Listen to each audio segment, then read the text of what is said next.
All right. It'll be live. Thank you. Well, good afternoon, everyone, and welcome to the September 19th Joint Commission Working Group and Program Advisory Committee. I'd like to note that we are starting the meetings at 4:33 p.m.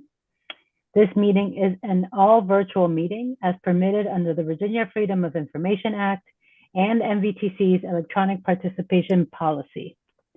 If the live stream transmission fails, please contact NVTC staff via email at support@novatransit.org. We can probably put that in the chat as well, which will be monitored during the meeting.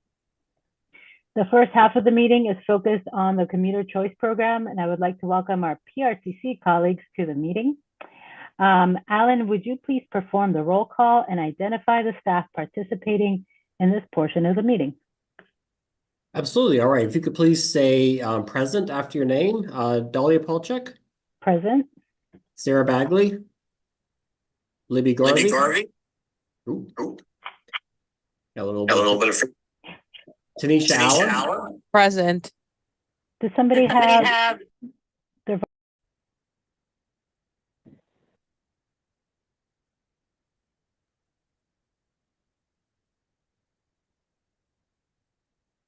All right. No feedback. There we go. Okay. Not sure how it was feeding back, but something was feeding back there. Tanisha Allen. Present. Kenny Bodie. Present. Janon Holmes. All right. I see your lips moving. I see you're there. Commissioner Holmes, you're muted, but we saw you say here. It's Janan here, present. Thank you. Apologize. No worries.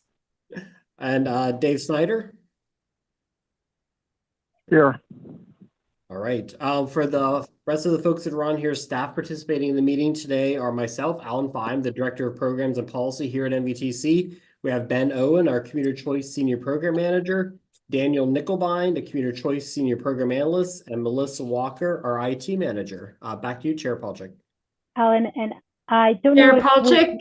Yes, Julie, I was going to say, I think Julie. I think I'm part of this committee. If I'm not, I'm happy to go do something else. You are. I apologize. I missed your name. Gotcha. Okay. It's one of those days. All right. Here. Excellent. We are more than happy to have you here, Julie. Good to see you, and good to see all of our colleagues.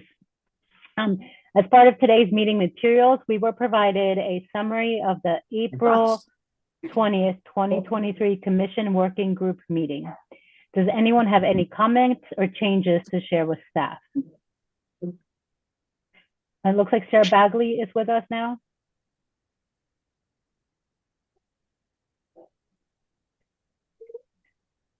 Sarah, I don't know if we can hear you, but your mic is on. Okay, I'm here. I'm sorry. Yes, it took me a minute to get the technical things. Yes, no, it is. And I'll mute my mic once I figure out how to do it. Perfect. The gremlins are a full scheme today. Wonderful. So we have her. Does anyone? I hear no comments. Any comments on the notes from April 20th? I can't see everyone. I can see Sarah now. So hearing none, the committee accepts the summary. And just to let everyone know, I cannot see everyone on my screen at the same time. So please feel free to unmute yourself. Oh, here we go, it's gallery mode. Now I can see you all. If you would like to say anything, I'm used to Teams. Perfect. Well, first up this afternoon, we're going to hear from our commuter choice team about the next I-395-95 call for projects for FY 2026-27. Oh, and Daniel is with us. So Ben and Daniel, if you could please get started. Cool. Well, while Daniel is pulling up the slides, I'll just say it's good to be with you this afternoon. I'm Ben Owen, and Daniel Nickelbein is with me. So the focus of the Joint Commission Working Group is to serve as an intermediary between individual jurisdictions and the full commissions for I-395-95 commuter choice, and to review significant actions in a bit more detail before they're presented to the full commissions. We've convened you today because we're preparing to kick off our next funding cycle for fiscal years 2026 and 2027, formally by opening the call for projects next month. So Daniel will start us off in providing an overview of the program, and then I'll talk a bit about particularities of this funding cycle. Ben, and can everyone see the slides and they're advancing? We can. All right. Excellent. Well, good afternoon, Joint Commission Working Group members. I am Daniel Nickelbein, a Senior Program Analyst with NVTC, working primarily on the Commuter Choice Program. Today, we'll be providing a short refresher on the I-395-95 Commuter Choice Program, which is a competitive grant program that both NVTC and our partner agency, PRTC, have a role in administering as we look ahead to our call for projects that opens next month. So Commuter Choice is a grant program that competitively reinvests 66 and 395 express lane toll revenue into transit and other transportation projects that move more people more efficiently along the corridors, and also that establishes effective improvements that expand options for commuters. So all NVTC and PRTC jurisdictions and transit operators are eligible funding applicants and recipients. And the funding comes primarily from Transurban, who is the express lanes operator. We normally receive about $30 to $35 million in funding per 2-year program. Just a quick note here about the program roles and responsibilities of the various agencies involved. So I-395-95 Commuter Choice was created by the Commonwealth and is delegated to NVTC and PRTC to manage. It designates our commission's jurisdictions and transit operators as eligible funding applicants and recipients for the competitive grant funding. So at the top of the pyramid, if you will, is the Commonwealth. Their role focuses on receiving and transferring funding and overall overseeing the program. CTB is the ultimate approver of the program of projects that the commissions have adopted. Meanwhile, NVTC and PRTC focus primarily on running the program, including adopting program policies, selecting projects for funding, and referral to the CTB, and then reporting to the Commonwealth each year on the projects that are selected for funding and their overall performance. So the two commissions take actions on the 395-95 program in tandem.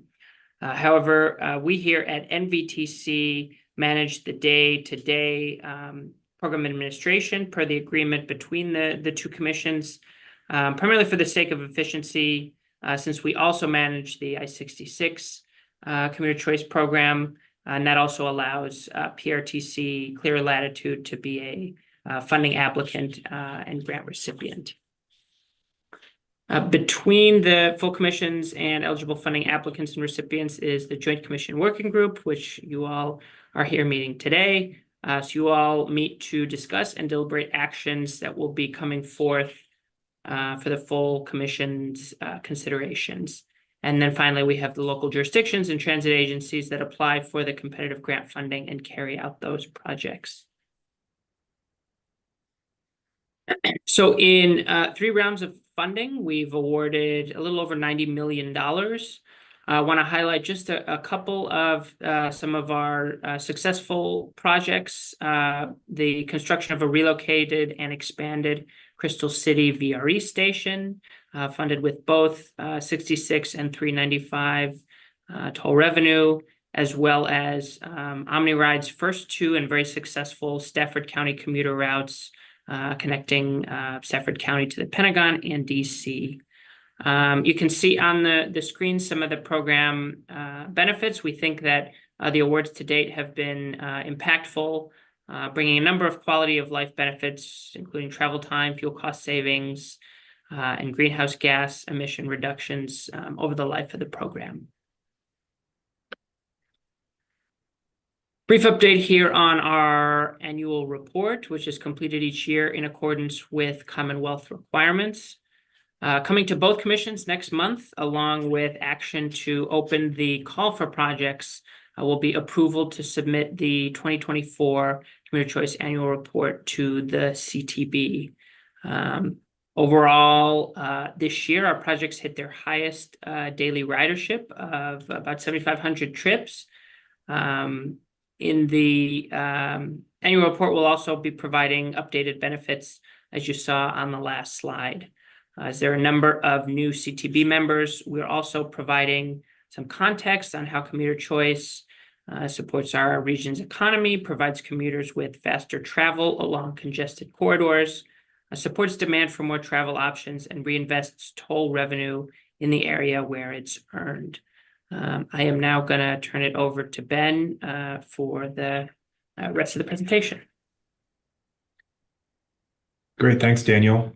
So in this upcoming funding round, we're looking at $25 to $30 million available. It is a little bit less than we just highlighted on the other slide, and a bit less than usual, because the Commission's committed with the last program of projects to award $10 million off the top to complete the Commuter Choice Funding Award for a bus rapid transit project along Route 1 in Fairfax County. So Richmond Highway BRT is receiving a total of $20 million split across 2 consecutive programs and projects.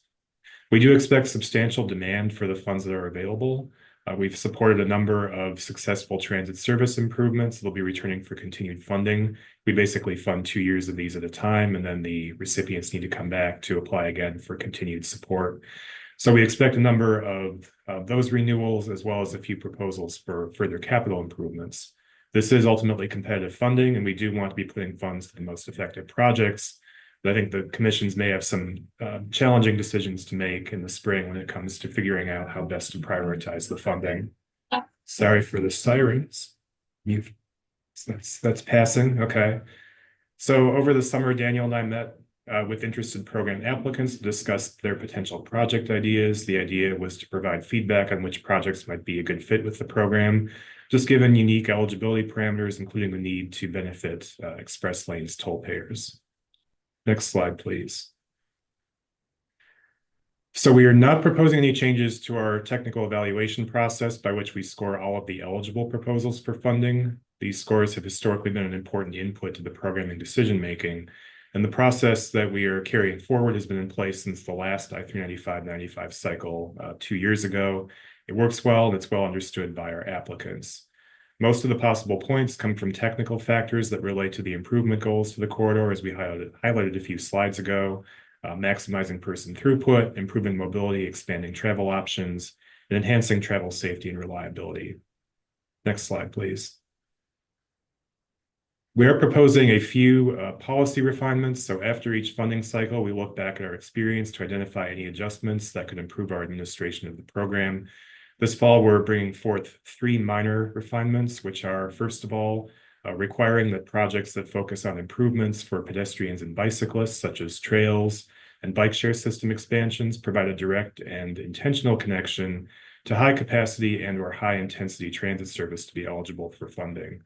We're defining this to be a metro rail station, VRE station, and/or one of several regional bus transfer locations with frequent service on multiple routes. In this corridor, we've identified Shirlington, the Mark Center, and Southern Towers as such transfer locations. This is a popular category of project, but the impacts to peak period travel, which we look closely at in our eligibility review, tend to be kind of modest, more kind of all-day off-peak benefits, sometimes weather dependent as well. The new requirement is intended to focus eligibility on the improvements that are most likely to be impactful based on their function and location. The other 2 refinements are more administrative in nature. For one, we are clarifying that any internal project management or support staffing or travel costs must be identified in a funding application and agreed to upfront by us. This is for sake of clear expectations between us and applicants. We basically want to ensure that any such costs are critical to successful project implementation. And the other should be especially appreciated by applicants and recipients. Our program has a limit on the share of overall funding that can be put to transit service improvements. Basically, it's a 50% cap on the funds transferred to us over any 9-year period. So rather than asking applicants to do the accounting on the specific costs that count towards this cap as we have in the past, we'll do it ourselves using Federal Transit Administration guidance. So ultimately less work for applicants. And I should note here, we did share all these refinements with our eligible applicants in both corridors over the summer. No noteworthy feedback on them. Next slide, please. So finally, the steps coming up in the funding cycle. After today, we will seek the Commission's approval to open the call for projects at their respective October 3rd meetings. With the Commission's approval, the application portal will open the next day, Friday, October 4th. We are planning a overview webinar for eligible applicants in advance of that. That'll take place next Wednesday afternoon. We will be accepting applications through Monday, December 16th. After that, we'll move quickly into our eligibility reviews. If anything is ineligible, we anticipate letting applicants know by late January or early February and presenting the results of the review to the commissions in March. In the meantime, we'll get started on technical evaluations of the eligible proposals. So by early spring, we expect to have a scored set of eligible proposed projects that will bring forward into a 1-month public comment period, most likely from mid-April to mid-May. And around that time, we'll also convene the working group again to consider and endorse a draft program of projects for the full commissions. What the working group endorses and the commissions ultimately adopt would take the scoring results, funding availability, and public comment once all the public input is collected into account. The commissions do have the latitude to prioritize projects as they see fit. As I mentioned, the technical scores do historically play an important role in the decision making. And finally, in June, the commissions would adopt the program of projects and refer it to the CTB. The CTB has final approval authority over the program. And what they approve would get adopted into the 6-year improvement program for the forthcoming fiscal year. So next slide. But that concludes our presentation, and we are happy to take any questions you have. Well, excellent. Thank you so much, Daniel and Ben. Sorry, I'm trying to switch so that I can see everyone. Okay. Do any commissioners have any questions? Please feel free to either react or just, there are only a few of us, unmute yourself and please be on camera as well.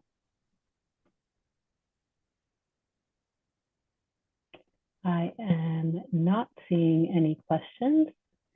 I assume most of the questions will come when we meet again to look at the application. So excellent work on putting this together, on sharing the small refinements. And like you said, I think our staff will be happy.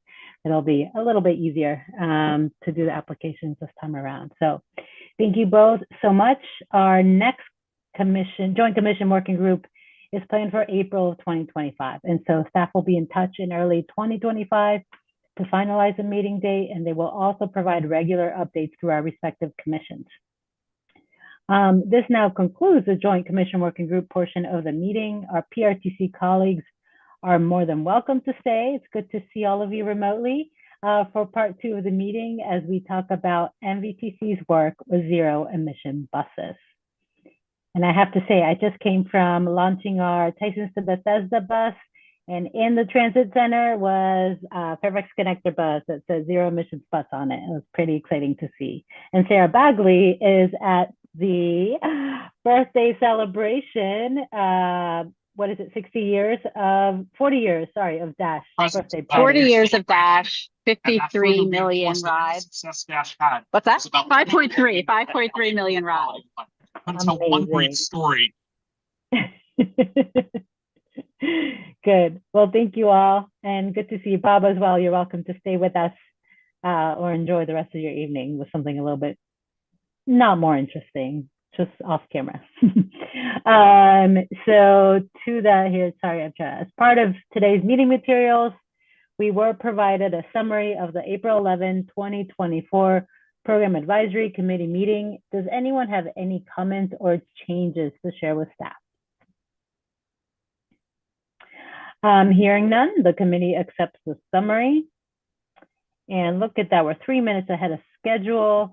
Next up is the meat of tonight, I believe. It's going to be our next item, which is an update on the work NVTC has been doing since the commission adopted the Northern Virginia Regional Zero Emission Bus Strategic Plan in January of this year. Alan is going to walk us through the ongoing work and engagement with our staff that has taken place since January. And before you do I got to see someone from Maryland, Montgomery County DOT today. We were talking about, I know you all mentioned a little bit of their work of actually doing their own hydrogen. So it's pretty neat to see all of our region really working to lead in this effort. So with that, I will turn it over to Ellen. All right, thank you, Chair Polchek. So yeah, we'll dive right in. There's a lot of work's been going on for the last several months since you all approved the strategic plan. So if you can go to the next slide, we'll jump right in. So I'm going to give you a little bit of background about where we've been, a little bit of work that we've been doing on the granular side of things when it comes to the tasks that NVTC has assigned to us in the strategic plan, and then a few high-level takeaways from ZebCon, which is a zero-emission bus conference that Anne McGrain went to. Typically, you'd be seeing Anne give this presentation, but I'm pinch hitting for her tonight since she's on leave, but she left me some really great notes. And I will say that if I can't answer any of the questions, I will make sure I write down what those are and to make sure she gets in touch with folks to follow up. So next slide. So we're going to start a little bit of context, a little bit higher up than the NVTC district. So we're going to jump up to kind of the national level. And I think this one is basically looking at a snapshot of US DOT's decarbonization blueprint. Now, I'm not going to go through all the different blocks that are on there, but I think the really important part of this, the message is using clean fuels in both private vehicles and in our transit fleet is just one of the many tools that we have to meet our climate goals. So, and as we mentioned earlier this year when we put out NVTC's Climate Benefits of Transit report, one of the most important things we can do as transit agencies and transit operators is to get folks on the bus, get folks on the train, get folks in transit, regardless of the fuel type. And that's one of the most important things we can do, get people on there. That will help us towards those goals of reducing the impacts of the climate. And also will help us with the fuel type is just added on top of that. So a couple different ways that the work that we're doing here plays into the greater kind of national decarbonization blueprint. So next slide.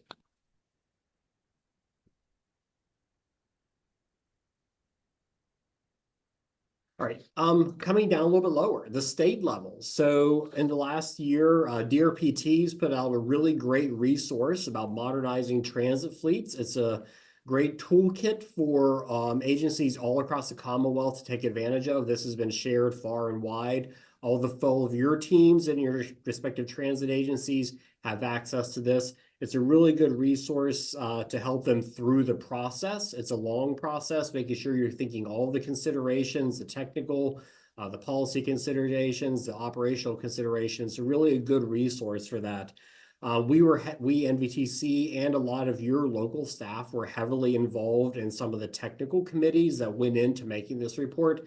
So again, a really good resource for all of your staff out there to take advantage of as you all work on your zero emission fleet transitions. Excuse me. Next slide.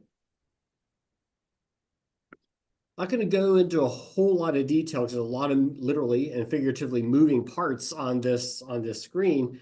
Basically, what makes zero emission buses different? So if you look at the graphic on the left, you see kind of like the ability and the range of different types of vehicles. A typical diesel bus has a lot more range because you're carrying all that fuel. The technology's been around for a long time. It's been improved over time. You look at zero emission buses and hydrogen electric buses, the other two, the technology's still there. It's moving in the right direction, but it's not quite at the point where you get the same range as you do with a diesel bus.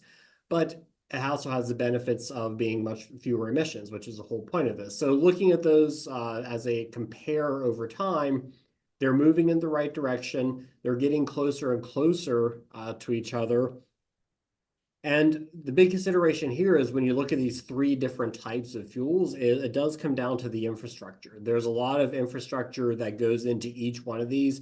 The diesel infrastructure obviously has been around for a long time. We're used to doing it, whether it's in the private fleet or the transit fleet. Now, a lot of folks are out there making investments. Fairfax County, a lot of folks around the region are making those investments in that new infrastructure to utilize battery electric buses, whether they're charged in the yard or charged in other places.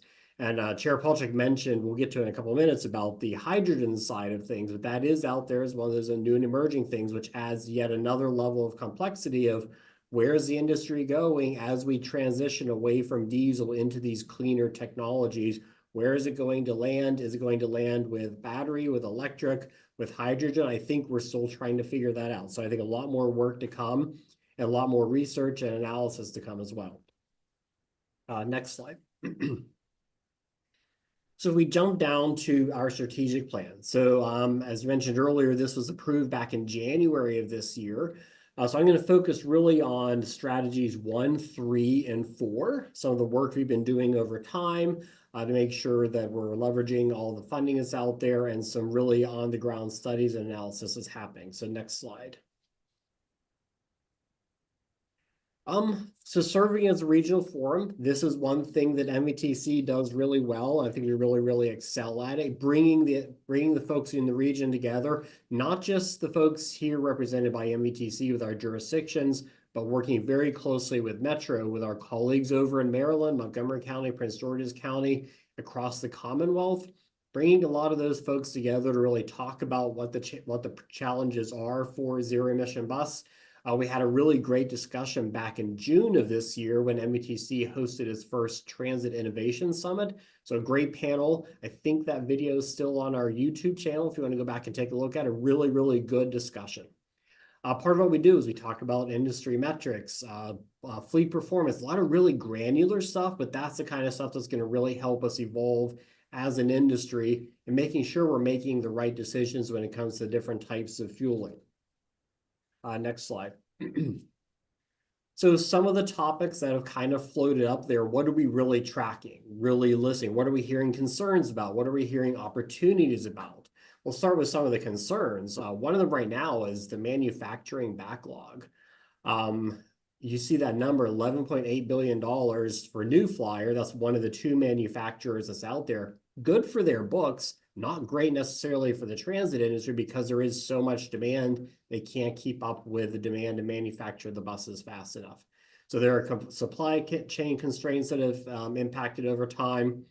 Unfortunately, right now, the amount of time it takes to get a quote is pretty significant, let alone the fact of actually ordering a bus and actually getting it delivered. I'm not sure if Bob is still on. I'm not sure if he could probably tell you some really good stories about the challenges that really would come up. Another part is a charge management system. So how do you charge those buses, and how do you do it in a way that all the buses can talk to each other behind the scenes, make sure they're all communicating with each other? You think of it kind of as like, okay, if you have a Metro bus and a Fairfax connector and a Dash bus all pull up to the same place, first of all, do they have the same chargers? And if they do, when you plug in, how do you know that we're sending the right bill to Supervisor Polchak, or sending the right bill to other folks to make sure they're getting paid and managing all that stuff behind the scenes, make sure that we're all investing in the right infrastructure? So this charge management system is one of those things that, it's out there. It's behind the scenes. The general public will probably never see it, but it's what will allow it to really seamlessly work. Think of kind of Smart Trip. We just take for granted that we go in a metro station or on a bus and tap. A lot of stuff is happening in the background. This is the same thing for managing the electricity and everything we need to charge our buses. When it comes to hydrogen, as mentioned earlier, that's kind of a new and emerging technology that's out there. Is hydrogen an option for the region? I think Montgomery County, some of the work they're doing is really diving into that. They're doing their own green hydrogen production facility. So they're going to generate their own hydrogen, provide it for their own fleet, I think for their transit fleet, as well as their non-revenue fleet, like the cars that employees drive around. So a lot of opportunities there to really dive into that. And Montgomery County is kind of leading the way in the region on that particular topic. So I know I mentioned Bob a minute or two ago, and he turned his camera on for just a second. So Bob, I just didn't know if you had any thoughts about the manufacturing backlog, any context you'd like to add. There's a couple of things that go beyond just this. There were other manufacturers that had gotten into the marketplace for ZEBs, in particular Proterra, BYD. BYD is a Chinese company called Build Your Dreams. There's been a lot of problems there in terms of technology sourcing. Of course, you've got the technology that comes with building lithium batteries. Never mind the issues you've got with charging infrastructure. Any conversation you're having about energy delivery for data centers applies to this. So anything that is even conversational applies to large fleet management. But Proterra's gone out of business. BYD has stopped doing large procurement for this. In general, bus manufacturing, another company called Nova Bus, has left the U.S. market. They're only delivering they're still selling in the U.S., but their manufacturing has left the U.S., which means they've left Buy America provisions. So you're no longer eligible for federal funds. So colleges, universities, they can buy or for using 100% local cash and non-federal funds. This has put a tremendous strain on the manufacturing. It's hurt in terms of volume purchasing. The other thing that has occurred with all of this is the customization in the marketplace. If you were to climb on board our bus, it is different from a Dash bus, which is different from an Art bus, which is different from a WMATA bus. Just being sincere, our bus is the more simplified. We buy a more consistent vehicle across the fleet. It keeps our costs consistent. It keeps our maintenance costs easier. It makes it much easier for our contractors to obtain parts, maintain the vehicle, and improves reliability. Things like adding zero emission buses create much more customization. So it increases your costs. It increases the timeline, the delivery, the construction, your cost materials, the supply chain. All of those things are impacting the industry right now because all of the manufacturers are having to do customization for every single transit system who's learning how to build their buses.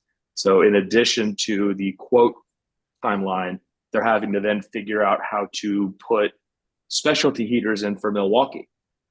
And you're like, well, why does that matter? Because heaters work off of engine heat. If you don't have engine heat, because there's not combustion, you're gonna have to generate heat off of something else. So it really is a maintenance manufacturing challenge the industry hasn't seen before. And you would think, well, they're doing it in Europe. Can't you learn those lessons? Yes, you can. But they're doing it under the hydrogen system, not the battery electric system. So it's a very different model in terms of what's occurring in the US and the dollars that are flowing. The final thing I'll mention is a lot of the money. Say hi to you forever. I know, I'm sorry. I'm literally attending a NVTC subcommittee meeting at the moment, so I'm trying to like half keep an ear on that. But no, hi. You have my attention. We're not voting on anything, so I don't think. Yes. Duke Street Service Reps. Have you had your briefing yet? Have I had my briefing? I've had that briefing and then some. I think somebody needs to mute Yeah. themselves. Someone tell her. Here's what the problem really It's getting is. embarrassing. People are fixating on the bike lane and the one-way, two-way, but they're really I think pissed we off. you mute guys her? could probably mute her from the There we go. inside. I don't Who like has have a access? solution to that. And so I'm just being straight with you. Like when I listen to Thank Okay. we you, go. thank you. Okay. All right. But what I was I forget what I was gonna target on. I was talking about the hydrogen side of things. But that's okay. It really the backlog. Anyway, but it really is a significant challenge within the marketplace and the industry. And what used to be a 6 to 9 month backlog for fleet deliveries is now 1 to 2 years. Oh, it was the federal money. When they released all the low-no grants, here's what's really interesting. When the federal government released all the money for the low-no grants, they then dumped all this money into all transit systems. So let's say, for example, Richmond got, I think, $15-18 million to buy all the buses. Well, then they committed to buying all these buses. Well, now they have this massive backlog, and the companies that they planned to buy from went out of business.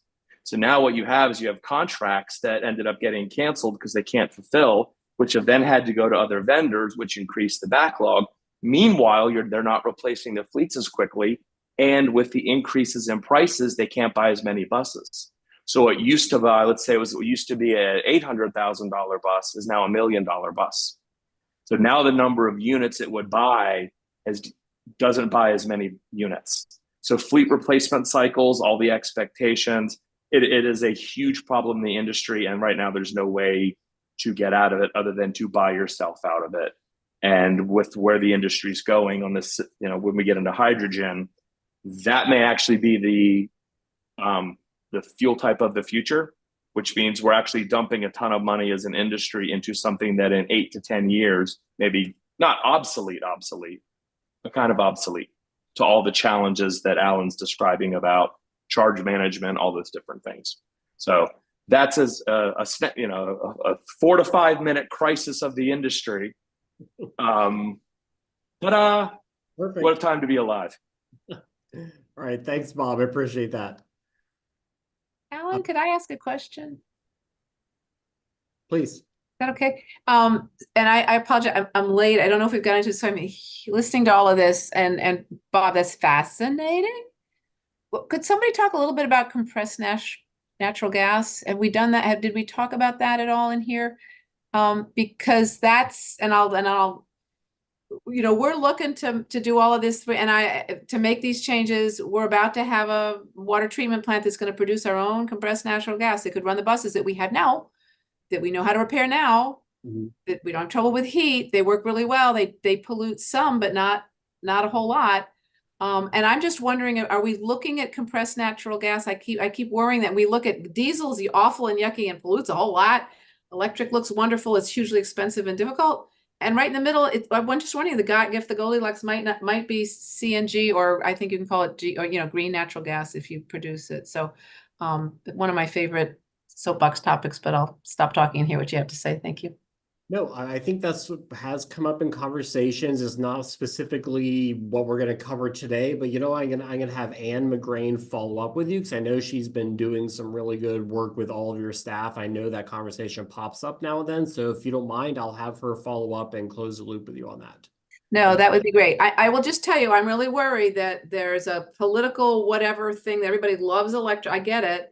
But that it actually isn't the smart thing to do. And Bob has really brought up the problem. What if it's hydrogen we need to get to? And we've got something that works and does a really good job. I'm worried that we're going to be putting a lot of money in a place that we shouldn't be. So I will look forward to her following up. I'll also say this, Bob, yeah. Alan, and I'm happy to, as part of that conversation, if you wish, I have some prior experience and expertise in compressed natural gas. I'm happy to be part of that later conversation if necessary. Thank you. That'd be great. Maybe a briefing or something, whatever makes sense. Thank you. Thank you. Absolutely. All right. Next slide. Good conversation. So jumping into one of the other areas where we've been really helping folks out as the coordination is looking at, are there opportunities for coordination when it comes to funding? Because as we know, funding is a big part of trying to do this, trying to get our buses transitioned for folks that have so decided to do. Costs a lot of money, as Bob talked about, some of the challenges that drive up the cost. So actually our region has been pretty successful when it comes to trying to get some federal money. So if you can go to the next slide, we can talk about some of the more recent wins. So a couple folks have gotten different types of grants from the low-no emission and bus facilities grants. Metro and Fairfax County partnered, won $104 million. Alexandria has gotten a significant amount of money. Loudoun County actually got some money for compressed natural gas, some of those vehicles. So maybe they'd be a good folks to follow up with as well. And then Fairfax County for some low emission diesel hybrid electric buses. So that's kind of some of your typical formula grants. The community project funding, that's kind of the new word for earmarks. Alexandria is working on some on-route charging. I know we've been having conversations with them. And then also actually work that NVTC has been doing. We got some free technical assistance. This I'm going to talk about in just a minute that leads into some of our next steps. So go to the next slide. All right, so we work and live in an environment where there's multiple bus fleets. Bob mentioned a lot of them. We've mentioned, I think, 5 or 6 different types of fleets that are floating around Northern Virginia, moving people around, getting them out of their cars, reducing their emissions. But this gets down to, okay, if we've gone down the path of going for battery electric buses, how do we make sure that we're doing that as operationally as possible? Sometimes you've got a really, really long trip it needs to make. May not be able to do it on one charge. So one of the technologies that we're looking at and evaluating with your teams, respective teams, are on-route charging. So if you're halfway along the route, is there a place for the bus to stop for a couple minutes, charge up, fill up its tank, and then keep moving on? So that's some of the work that we've been doing. So next slide. This is just a high level. I'm not going to go walk through all the different elements of it, but basically, when a bus pulls out of the garage in the morning, it's got multiple routes it's assigned to run back and forth between two different destinations, sometimes different destinations, but it's all programmed out. You've all have teams of people that are out there managing where the buses go, when they pull out, where they go, where they come back, when they fuel up. Kind of used to doing that in a regular world with diesel buses. You come back to the garage, you can fill them up. The same concept applies for a battery electric bus. But part of it is like, okay, where do we need to change how we do things when it comes to charging those buses? Right now, if you want to charge up, maybe you have to go back to the facility. You're losing efficiency by having to send your bus back to the facility to get charged up again. So that on-route charging kind of concept is what we're looking at. So last year, we were lucky enough to work with National Renewable Energy Laboratory, NREL, and their consultants to really look at like, so where are those opportunities for us in Northern Virginia to test out some of these on-route charging? So if you have electric buses, a fleet of them out there, they need to stop somewhere. These are the logical places. They're working with all of your agencies, looking at, are there locations where multiple bus providers stop? Are there locations where multiple runs go through there because it's a really frequent service? Are there some routes on there, some blocks as we call them out there that doesn't quite work for a battery electric bus where you would need to charge it up because the route is so long? And then there's the whole thing about, space and then time to charge. So a lot of different factors have gone into really looking at where across the Northern Virginia transit network does it make sense to potentially test some of these concepts and maybe get some shared infrastructure in the ground and then try it out and see what happens, because there's some technology issues, there's some behind the scenes issues we talked about with the charge management. There's lots of other challenges out there. So what we've been doing is working with all of your folks to see what are the best places when you look at all these criteria. So if you go to the next slide, we kind of sliced and diced those criteria a couple different ways. So part of it is like, do we want to focus more on how many bus providers go there? Maybe Art Dash and Arlington and Metro all go there, so multiple go there. Or is it by the number of routes to go through? It's like, wow, this area is really, really busy. They need the most service. Or the number of blocks that just can't make it.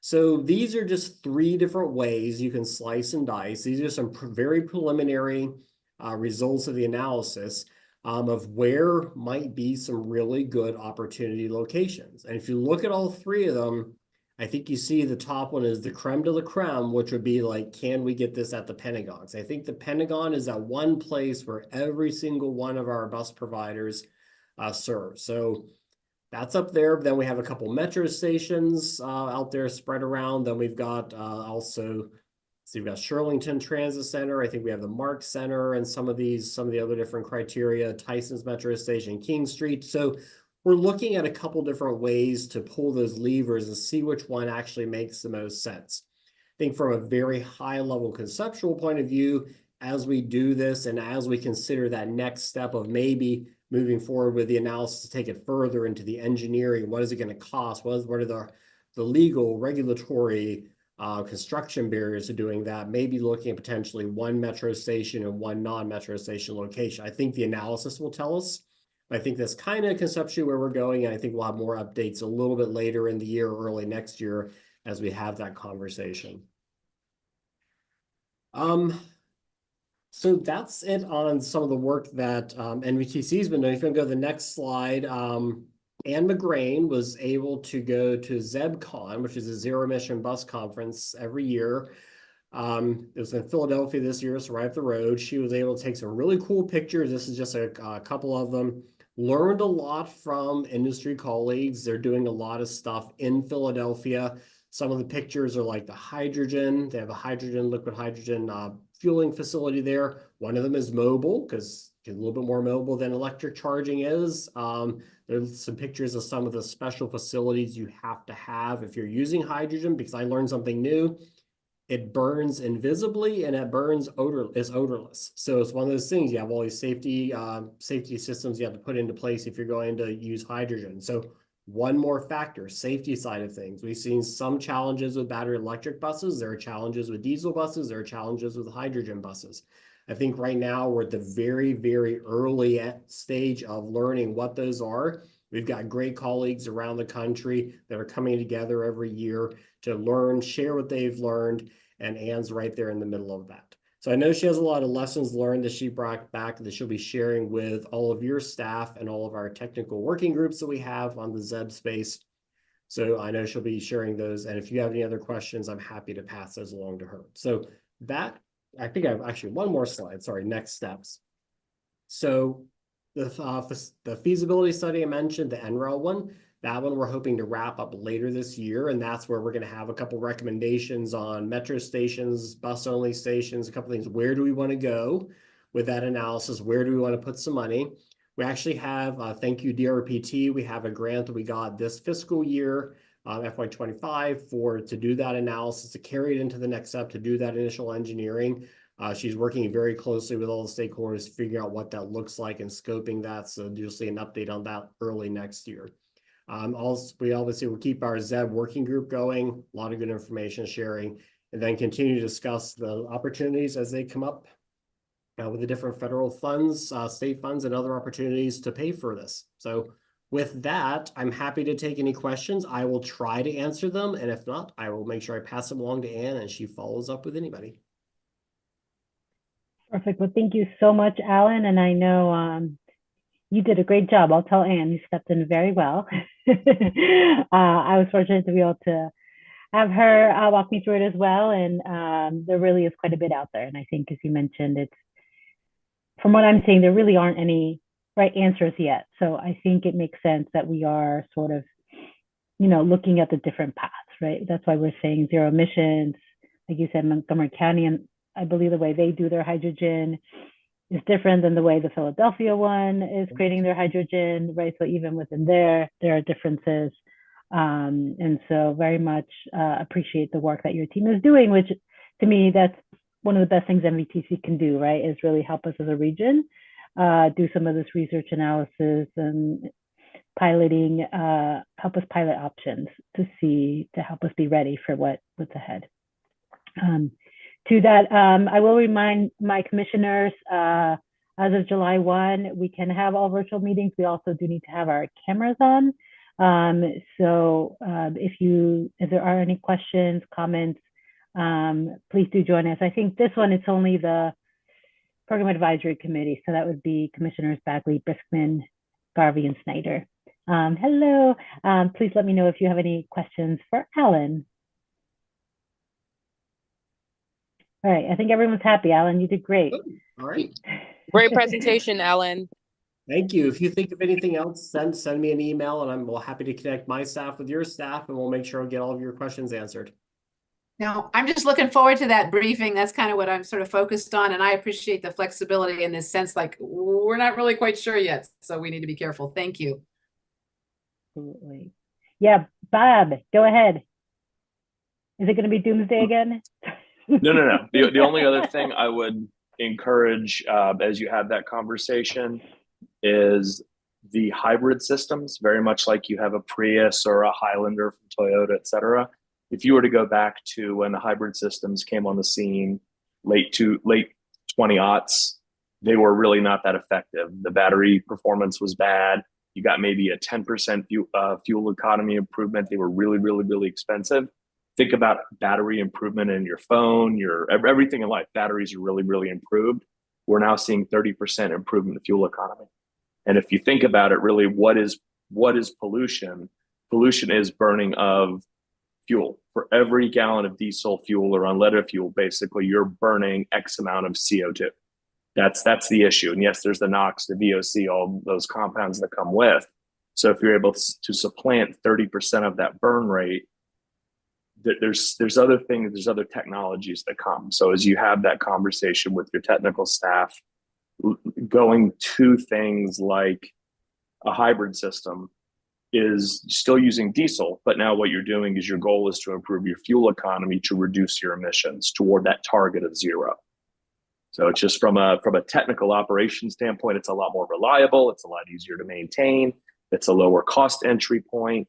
And unlike previous competitive grants, the feds have gone away from batching everything as a low-no where no emissions were highly competitive.